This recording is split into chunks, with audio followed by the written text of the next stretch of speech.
আসসালামু আলাইকুম এভরিওয়ান। আজকে আমরা এই ম্যাথের সমাধান দেখব। আমাদের এই চ্যানেলে আপনাদের জন্য বিভিন্ন চাকরি পরীক্ষার বিভিন্ন ম্যাথের সমাধানের ভিডিও চলছে। কাইন্ডলি আমাদের চ্যানেলটিকে সাবস্ক্রাইব করে দিবেন। তো চলুন এখন আমরা আমাদের আজকের সমাধানে নেমে পড়ি। এখানে বলা আছে যে রফিক একটি কাজ 10 দিনে এবং শফিক সে কাজটি 15 দিনে সম্পন্ন করতে পারে। তারা একত্রে কত দিনে কাজটি শেষ করতে পারবে?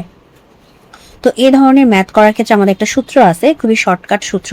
সেটা হচ্ছে কি, যখন দুজন থাকবে এবং একত্রে কতদিনে কাজ শেষ করতে পারবে এই ধরনের কোশ্চেন করবে, তখন আমাদের যে সমাধানটা হবে সেটা হচ্ছে A into B divided by A plus B.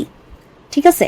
তো যেখানে এর মান কত, এর মান হচ্ছে আমাদের 10 দিন, আর বি এর মান হচ্ছে আমাদের 15 দিন। হ্যাঁ, দেওয়া আছে। এখানে হচ্ছে 10 দিন, এটা হচ্ছে 10 দিন, এটা হচ্ছে 15 দিন। ঠিক আছে? তো এখন হচ্ছে আমরা মানটা বসাই দিই জাস্ট। আমাদের 10 গুণ 15 আর হবে 10 যোগ 15, তাহলে এখানে হবে উপরে হবে 150 আর নিচে হবে হচ্ছে 25। তো 150কে 25 দিয়ে ভাগ দিলে হবে হচ্ছে আমাদের 6 দিন। বেশি নিচে চলে গেছি, অ্যান্সার হবে হচ্ছে আমাদের 6 দিন। তার মানে আমাদের একত্রে, মানে এ আর বি একত্রে যদি কাজ করে আমাদের কাজটা শেষ হবে 6 দিনে। এটা ছিল আমাদের আজকের প্রশ্নের সমাধান। যদি ভিডিওটি ভালো লাগে অবশ্যই ভিডিওতে লাইক দিবেন, চ্যানেলটিকে সাবস্ক্রাইব করবেন। ভালো থাকবেন।